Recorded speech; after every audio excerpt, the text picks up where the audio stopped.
وأصحابه أجمعين.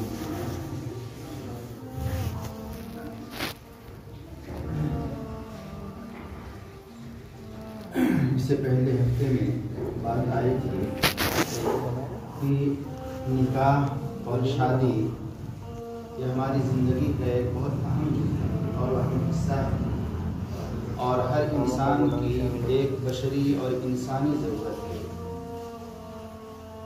شادی کے بعد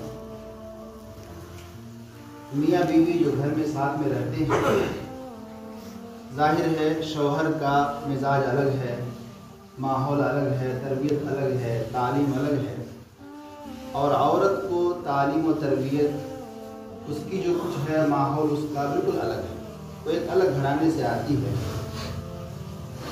اب یہ شوہر کی ذمہ داری ہے کہ بیوی کے تمام ضروریات کا خیال رکھے، اس کی جو کچھ ضروریات ہیں انسان ہونے کی حیثیت سے اس کا مکمل خیال رکھا جائے. اگر شوہر مکمل طور سے بیوی کا خیال رکھتا ہے تو بیوی بھی اپنے مکمل طور پہ شوہر کا خیال رکھتی ہے.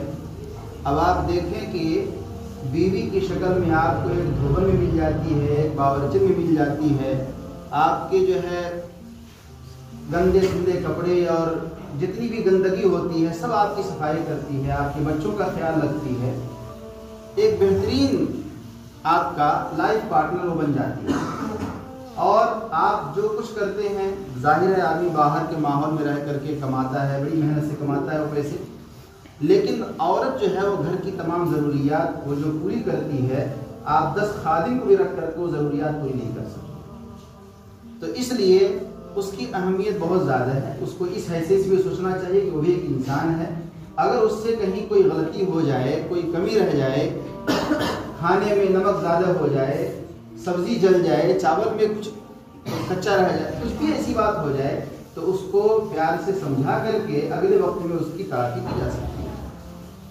لیکن عام طور سے ہمارے مسلم معاشرے کے اندر یہ ہے، بلکہ دوسروں کے اندر بھی ہے، کہ غصے میں آ کر کے ہم جو ہے وہ طلاق والا لفظ استعمال کر دیتے ہیں اور پھر ہم زندگی بھر پچھتاتے رہتے ہیں. ظاہر ہے طلاق اس کا حل نہیں ہے. وقتی طور سے آدمی غصہ آتا ہے، پھر تھوڑی دیر کے بعد جب غصہ ٹھنڈا ہوتا ہے تو وہ سوچتا ہے کہ ہم نے کیا کر دیا. پھر وہ مفتیوں کے چکر لگاتا ہے اور کہتا ہے کہ کہیں سے کوئی راستہ نکل آئے، 3-4 بچے ہیں، میں نے 3 مرتبہ بیوی کو طلاق دی تھی، اب کوئی راستہ نکالیے. اب مولانا صاحب کہاں سے راستہ نکالیں گے جب قرآن کریم نے صاف اعلان کر دیا کہ اگر 3 طلاق دے دی، تیسری طلاق دے دی تو یہ عورت اس کے لیے زندگی بھر کے لیے حرام ہو گئی. اب یہ کبھی بھی دونوں میاں بیوی نہیں بن سکتے.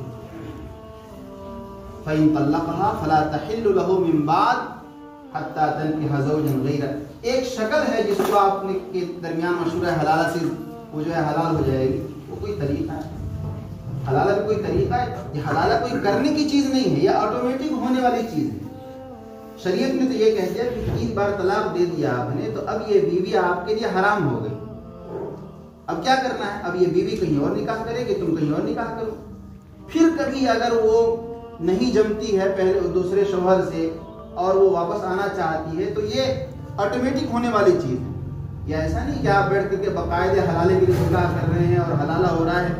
یہ انتہائی غیر اخلاقی چیز ہے اور اس سے بچنا چاہیے. یہاں تک کہ حدیث شریف میں ایسے طور پر حلالہ کرنے والے کو جو حلالہ کے لیے نکاح کرتے ہیں ان پر اللہ تعالیٰ نے لعنت برسائی.